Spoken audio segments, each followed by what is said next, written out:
राऊत साहेब, gas आणि इंधन टंचाई दिवसागणिक प्रश्न जटिल होत चालला आहे. मुंबईतली साधारण 35% हॉटेल्स आता बंद झाली आहेत आणि येणाऱ्या 3-4 दिवसात 75% हॉटेल्स बंद होतील.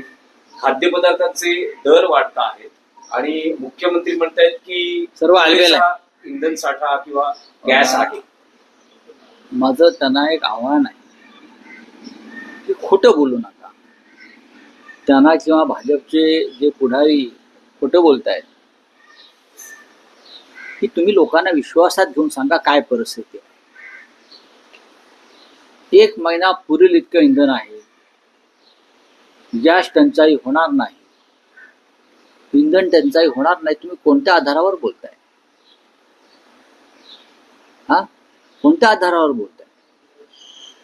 आखातातल्या सर्व तेलविहिरींना आगी लागलेल्या आहेत, बॉम्ब टाकलेले आहे. काल इराणच्या खर्ग नावाच्या बेटावर बॉम्ब टाकून इंधन विहिरी जाळण्याचा प्रयत्न सुरू झाला. ट्रम्प म्हणतोय मला इराणवर बॉम्ब टाकायला मजा येते. काय? माणसं मारायला ज्या माणसाला मजा येते त्या माणसाच्या राष्ट्राशी मोदींनी गुलामीचा करार केला. मजा येते म्हणे माणसं मारायला. इंधनाची टंचाई आहे, मान्य केलं पाहिजे. गॅसची टंचाई आहे, हे मान्य केलं पाहिजे. देशभरामध्ये LPG साठी रांगा लागलेल्या आहेत, हे मान्य केलं पाहिजे. मुंबई सारख्या मोठ्या शहरात बाहेर सुद्धा 40% हॉटेल व्यवसाय बंद पडलेला आहे आणि कामगार गावाकडे परत आहेत, हे मान्य केलं पाहिजे. अनेक तीर्थक्षेत्रामध्ये मिळणाऱ्या प्रसादामध्ये कटौती केलेली आहे, हे मान्य केलं पाहिजे. फक्त मोदींच्या नावानं भजन करून आणि धार्मिक भावना निर्माण करून इंधन तुटवडा संपणार नाही, युद्ध संपणार नाही आणि LPG गॅसच्या रांगा थांबणार नाही. ते भारतीय जनता पक्षाने एकदा आत्मचिंतन करून समजून घेतलं पाहिजे. पण आता आम्ही काय बोललो की मुख्यमंत्र्यांना मिरच्या झोंबतात आमच्या, की वातावरण खराब करतात, मोदींची बदनामी करतात. मोदी स्वतःची आणि देशाची बदनामी करतात. प्रचाराला वेळ आहे ना. केरळ, आसाम, पश्चिम बंगाल, तामिळनाडू, इतर काही राज्यात. पण इंधन टंचाईवर किंवा गॅस टंचाईवर सर्वपक्षीय नेत्यांची बैठक घ्यायला त्यांना वेळ. महाराष्ट्राच्या मुख्यमंत्र्यांनी सुद्धा ही भूमिका घ्यायला पाहिजे की महाराष्ट्रामध्ये जी परिस्थिती उद्भवणार आहे भविष्यात, त्या संदर्भात सर्व पक्षाच्या नेत्यांना एकत्र बोलवून गांभीर्यानं चर्चा करणं गरजेचं आहे. विधिमंडळात चर्चा केली पाहिजे दोन्ही, आणि त्यासाठी दोन्ही विधिमंडळामध्ये विरोधी पक्ष नेत्याची नेमणूक केली पाहिजे हे सगळे विषय मांडण्यासाठी. आणि तुम्ही ते काहीच करत नाहीत, फक्त मोदींचं भजन करताय. काही नाही, काही नाही, काही नाही. लोकांची अवस्था बघा काय आहे बाहेर. लोक हवालदिल आहेत, एवढंच मी सांगू शकतो. सर, काल तुम्ही जे म्हटलात ते खरं ठरतंय की जहाजं भारतात परतलेली आहेत सुरक्षित, ती गुजरातलाच आधी गुजरातला पुरेसं तेल उतरवलं जाईल, गॅस उतरवला जाईल पुढल्या 2 महिन्यासाठी. मी तुम्हाला सांगतो, गुजरातला उतरवला जातोय. जहाज गुजरातला गेली की नाही? आम्ही सांगितल्याप्रमाणे गुजरातला माल उतरवला जाईल आधी पूर्ण, आणि मग उरलेला देश मेला तरी चालेल. देशाची जनता रांगेत उभी राहू द्या.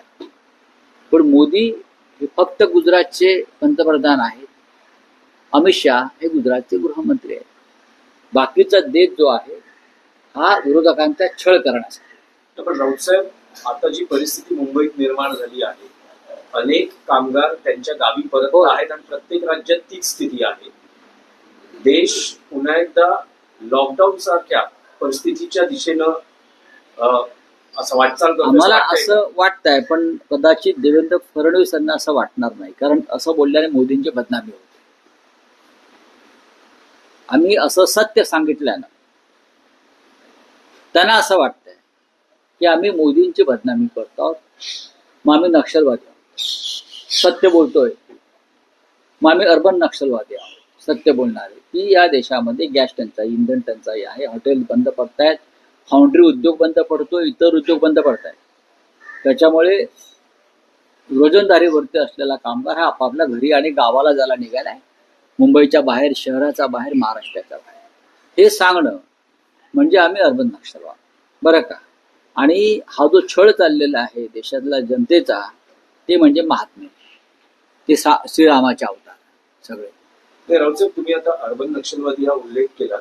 शनिवारी मुंबई विद्यापीठामध्ये प्राध्यापक दीपक पवार यांच्या विरोधात एक प्रस्ताव मांडण्यात आला. त्यात त्यांच्यावरचे जे आक्षेप आहेत ते मांडताना अधिसभा सदस्यांनी त्यांचा उल्लेख ते विद्यापीठात अर्बन नक्षलवादाची बीज पेरतायत का असा केला आणि ते प्रचंड गोंधळ झाला. माझ्या माहितीप्रमाणे दीपक पवार यांनी केंद्र सरकारच्या हिंदी भाषा सक्तीविरुद्ध महाराष्ट्रामध्ये आवाज उठवला. आता मराठी भाषा सक्तीची असावी महाराष्ट्रात, मुंबईत मराठी शाळा टिकाव्यात, ही भूमिका जर दीपक पवार यांच्यासारखे सुशिक्षित प्राध्यापक मंडळी, संशोधक मराठीतले घेत असतील आणि त्यांना जर भारतीय जनता पक्षाचे, तुमची कुठली सभा, अधिसभा, सिगा सिनेट, सिनेट मधले भारतीय जनता पक्षाचे लोक त्यांना अर्बन नक्षलवादी ठरवत असतील तर ते महाराष्ट्राचं आणि मराठी माणसाचं दुर्दैव आहे. ही पिलावळ 50 वर्ष जन्माला आली असते तर त्यांनी हिंदू हृदय सम्राट बाळासाहेब ठाकरे यांना सुद्धा नक्षलवादी ठरवलं असतं. मराठीची भूमिका मांडतायत, मराठी सक्तीची करा म्हणतायत. मग या हिशोबानं ममता बॅनर्जी, स्टालिन, कुसुमाग्रजांनी म्हटलंय ना, मराठी भाषा मंत्रालयाच्या पायरीवर भिकारण्यासारखी उभी आहे. तुम्ही त्यांचा मराठी भाषा दिवस साजरा करतायत त्यांच्या जन्मदिनी. काय सांगावं, उद्या त्यांनाही नक्षलवादी ठरवतील कुसुमाग्रजांना हे लोक. मराठी भाषा महाराष्ट्रात सक्तीची असावी असं बोलणं म्हणजे नक्षलवाद आहे का? त्यांची डोके फिरले आहेत. त्यांच्या डोक्यात नक्की काय आहे, कोणती घाण आहे, कोणतं गटार आहे झालेलं यांच्या डोक्याचं. यांनी महाराष्ट्राची आणि देशाची या लोकांनी पूर्णपणे वाट लावलेली आहे. दीपक पवार हे सातत्याने मराठी भाषा, मराठी संस्था टिकाव्या त्यासाठी काम करतात. ते आमचे सहकारी आहेत अनेक चळवळीमधले. मग एशियाटिक सोसायटीची लढाई असेल, मुंबई मराठी साहित्य संघाची लढाई असेल, मुंबई मराठी ग्रंथ संग्रहालयाची लढाई असेल, या सगळ्या संस्थांवर, बरं का, या संघप्रणित नक्षलवाद्यांना ताबा घ्यायचा, आम्ही तो घेऊ देत नाही. आम्ही जिंकली निवडणूक मुंबई मराठी ग्रंथ संग्रहालयाची, आपल्याला माहित असेल. तिथे घुसायचा प्रयत्न केला. मराठी साहित्य संघामध्ये आम्ही या लोकांना हटवलेलं आहे. एशियाटिक सोसायटीची निवडणूक यासाठी संघवाद्यांनी राजकीय दबाव म्हणून रद्द करायला लावली, कारण त्यांचा दारुण पराभव हा नक्की होता. कुमार केतकर यांच्या नेतृत्वाखाली आम्ही एक अस्सल मराठी पॅनल उभं केलं. आम्हाला लोकांचा प्रचंड प्रतिसाद मिळाला. ही संस्था टिकावी, ही संस्था विद्वान मराठी माणसांच्या हातामध्ये असावी, यासाठी आमची लढाई आहे. पण संघ प्रवृत्तीच्या काही अतिविद्वान आणि अतिशहाणांना ही संस्था आमच्या ताब्यात हवी आहे. आमच्या म्हणजे कोणाच्या? बिल्डरांच्या ताब्यात. अमराठी बिल्डर जे मुंबईत माजले आहेत त्यांच्या ताब्यात मुंबई मराठी ग्रंथ संग्रहालय, साहित्य संघ, एशियाटिक लायब्ररी अशा या संस्था द्यायच्या. तिथे टॉवर्स उभे करायचे. बाकी त्यांना मराठीविषयी काही प्रेम नाही, अजिबात नाही प्रेम. आम्ही मराठीवादी आहोत. मुंबईतली संस्था मराठी माणसाच्या हातात राहावी. पण धर्मादाय आयुक्ताकडे जाऊन विधिमंडळात चुकीच्या पद्धतीनं विषय मांडून चर्चा करून त्यांनी या निवडणूक प्रक्रियेवरती स्थगिती केली. हे लक्षात घ्या. किती मोठं कारस्थान या नक्षलवाद्यांचं सुरू आहे. संघ छाप नक्षलवाद म्हणतो. हा संघ छाप नक्षलवाद आहे आणि हा अत्यंत भयंकर आहे. अशा प्रकारचा नक्षलवाद मला इस्रायलमध्ये दिसतोय. लोकांना मारायचं, लोकांना खतम करायचं, बस. मनसेचं गुढीपाडव्याचं गुढीपाडवा मेळाव्याचं टीजर रिलीज झालंय. त्यातली 2 महत्वाची वाक्य ती फार चर्चेत आहेत की महाराष्ट्रात जे चाललंय ते पटतंय का असा प्रश्न विचारतायत राज ठाकरे आणि सध्याच्या राजकीय घडामोडी पाहून मनस्ताप होतोय. मग राज ठाकरे साहेब चुकीचं काय बोलले? महाराष्ट्रात जे चाललंय किंवा देशात जे चाललंय ते पटतंय का, हा सवाल प्रत्येक राष्ट्रभक्त आणि महाराष्ट्रप्रेमी जनतेला पडलेलाच आहे. तो तुम्हाला आम्हाला सगळ्यांना पडायला हवा. ज्या कोणाला हा सवाल पडत नसेल की महाराष्ट्रात नक्की काय चाललंय, दुःख होत नसेल, तर त्याने स्वतःला मराठी किंवा भारतप्रेमी समजून घेऊ नये. राज ठाकरे यांची भूमिका अत्यंत योग्य आहे. रावसाहेब, काल केंद्रीय निवडणूक आयोगानं 5 राज्यांच्या निवडणुका जाहीर केल्या. ते असताना महाराष्ट्रातही 2 पोटनिवडणुका जाहीर झालेल्या आहेत. अजित पवार यांच्या अपघाती निधनानंतर आणि दुसरीकडे राहुरी कर्डिल यांच्या निधनानंतर राष्ट्रवादी शरद पवार पक्षानं अजित पवार या जागी उमेदवार न देण्याचा निर्णय घेतला आहे. मुख्यमंत्र्यांचंही आवाहन आहे की दोन्ही ठिकाणी निवडणूक बिनविरोध व्हावी. शिवसेना उद्धव बाळासाहेब ठाकरे पक्षाची भूमिका काय आहे या 2 पोटनिवडणुकांसंदर्भात? एक लक्षात घ्या, माझ्या माहितीप्रमाणे आज शिवसेना पक्ष प्रमुख उद्धव ठाकरे हे विधिमंडळात जाणार आहे. तिथे कदाचित सर्व प्रमुख राजकीय पक्ष महाविकास आघाडीतले त्यांच्याशी त्यांची चर्चा आणि त्यानंतर तो एकत्रित निर्णय घेतला जाईल. जेव्हा मुख्यमंत्री म्हणतात की निवडणूक बिनविरोध व्हावी, यातला विरोध हा शब्द फार महत्वाचा आहे. नक्कीच अजितदादा पवार यांच्याविषयी आमच्या मनामध्ये एक सद्भावना, सहानुभूती त्यांच्या कुटुंबाविषयी आहेच, पण मुख्यमंत्र्यांनी चर्चा केली पाहिजे, हे पहिलं. आणि जेव्हा तुम्ही विरोध म्हणता बिनविरोध, तेव्हा महाराष्ट्राच्या विधिमंडळाच्या दोन्ही सभागृहातील विरोधी पक्ष नेत्यांचं काय, याचं उत्तर त्यांनी द्यायला पाहिजे. विरोधी पक्ष नेतेपद न देणं यासारखा मोठा नक्षलवाद नाही. लोकशाहीच्या नावाखाली सुरू असलेला हा अर्बन नक्षलवाद आहे, लोकशाहीतला नक्षलवाद आहे. विरोधी पक्ष नेतेपद विरोधी पक्षांना न देणं यासारखा मोठा नक्षलवाद नाही मिस्टर फडणवीस. आणि हे जर तुमच्या नेतृत्वाखाली होत असाल तर तुम्ही या नव्या नक्षलवादी चळवळीचं नेतृत्व तुम्ही करताय, हे काढायचं नाही. भाजपचे खासदार निवडणुकांचा विषय आहे, राष्ट्रीय विषय आहे. आप बोलिए क्या है? मोदी की विदेश नीति काम आ गई है। क्या आ गया मोदी जी की विदेश नीति काम आ गई वो है। किसने कहा आपको? ये अफवाह किसने फैलाई है कि मोदी जी की विदेश नीति काम आई है? ऐसी अफवाह देश में, समाज में फैलाना गुनाह हो जाएगा. अगर आप अंधभक्त है तो इस प्रकार की अफवाह फैला सकते हैं. ये कोई विदेश नीति नहीं है, ये ईरान गवर्नमेंट की मेहरबानी है. ईरान ने हमारा जो रिश्ता है भारत के साथ, राजनीतिक, सांस्कृतिक, कल्चरल, उसका पालन करते हुए हमको ये छूट दिया. मैं मानता हूँ अगर विदेश नीति काम आती तो मिस्टर मोदी प्रेसिडेंट ट्रम्प के साथ एक गुलामी का करार नहीं करते. वो 2 जहाज 3 जहाज कुछ आए हैं, वो पहले गुजरात में जाएंगे, वहाँ पूरा गुजरात को जो गैस चाहिए वो वहाँ उतार देंगे. बाद में पूरी देश की चिंता मोदी जी को लगेगी. विदेश नीति नहीं बल्कि देश नीति की चिंता करो.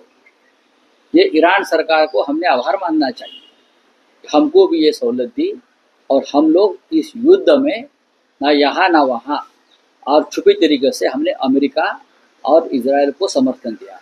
इलेक्शन कमीशन ने संडे को ही जाहिर किया, संडे क्यों पकड़ा गया इस इलेक्शन कमीशन ने संडे को ही 5 राज्यों की इलेक्शन जाहिर किए. हाँ, तो संडे क्यों पकड़ा? बीजेपी ने कहा होगा संडे पकड़ो, संडे पकड़ो, हमारे हाथ में दंडे है, तो संडे पकड़ो. ये हमारे भारतीय चुनाव आयोग भारतीय जनता पार्टी की एक्सटेंडेड ब्रांच है. बार बार ये हो रहा है. ममता दीदी ने तो ज्ञानेश कुमार जी के खिलाफ पूरा एक चैलेंज लेकर मैदान में उतरी. ये थोड़ी चुनाव आयोग है, स्वतंत्र चुनाव आयोग तो नहीं है. जो बीजेपी कहेगी वही होगा. संडे को कहा तो संडे को कहा. हाँ, अगर चुनाव आयोग को बीजेपी से आदेश आता कि घोषणा ही मत करो चुनाव की, हमारा पार्टी का अध्यक्ष ही चुनाव आयोग बनेगा, वो घोषणा करेगा, तो वो हो जाता। इस देश में कुछ भी हो सकता है। नाही, राहुल साहेब, यातला एक गंभीर मुद्दा असा आहे लोकसभा में की- राज्यसभा में नाही, राहुल साहेब, आज नहीं, निवडणूक हिंदी का होने आयोगाचा दो। विषय- हाँ. हाँ, बोलिए। लोकसभा में राज्यसभा में उनके बिल लाया गया था तो उसके इम्पीचमेंट मोशन लाया है दोनों सदनों में, और इंडिया ब्लॉक के सभी पार्टी सदस्यों ने उसके ऊपर हस्ताक्षर किए। नाही, राहुल साहेब, त्यातलाच एक विषय असा आहे की काल केंद्रीय निवडणूक आयोग निवडणुकांची घोषणा करत असताना पश्चिम बंगालमधली एक जी स्थिती आहे की गेल्या वेळेस 8 टप्प्यांमध्ये पश्चिम बंगालमध्ये निवडणूक झाली होती, पण यंदा मात्र 2 टप्प्यात होते। हा एक मुद्दा आणि केंद्रीय निवडणूक आयोगाविरोधात आयुक्तांविरोधात महाभियोग खटला दाखल करण्यात आलेला आहे, तरीही ते निवडणुकांची घोषणा करतात। मी तुमच्या माहितीसाठी या निवडणुकांचा निकाल देतो। पश्चिम बंगालला ममता बॅनर्जी जिंकत आहे, केरळमध्ये काँग्रेस आघाडीवर आहे किंवा डावे पक्ष भाजपा येत नाही, बरोबर आहे। तामिळनाडूमध्ये AIADMK जिंकत आहे, मिस्टर स्टालिन। आसाममध्ये ह्या क्षणी एकतर्फी लढाई नाही, गौरव गोगोई यांनी प्रचंड आव्हान, ते जे कोणी आहेत विश्व शर्मा वगैरे कोणी हेमंत, त्यांच्या समोर फार मोठं आव्हान उभं केलं। त्याच्यामुळे ह्या निवडणुकामध्ये भारतीय जनता पक्षाचं पूर्ण पानिपत होणार आहे। महाराष्ट्रातून मुंबईतून किती पैशाचे कंटेनर आणि टँकर तिथे जाऊ द्या, अलीकडेच उपमुख्यमंत्री जाऊन आले तिथे माझ्या माहितीप्रमाणे, काही फरक पडणार। या 4ही राज्यातली किंवा 5ही राज्यातली जनता महाराष्ट्रातून गेलेल्या पैशामुळे विकली जाणार नाही, ती फक्त या राज्यातली जनताच विकली जाते। मतदार चला, थँक्यू। रावसाहेब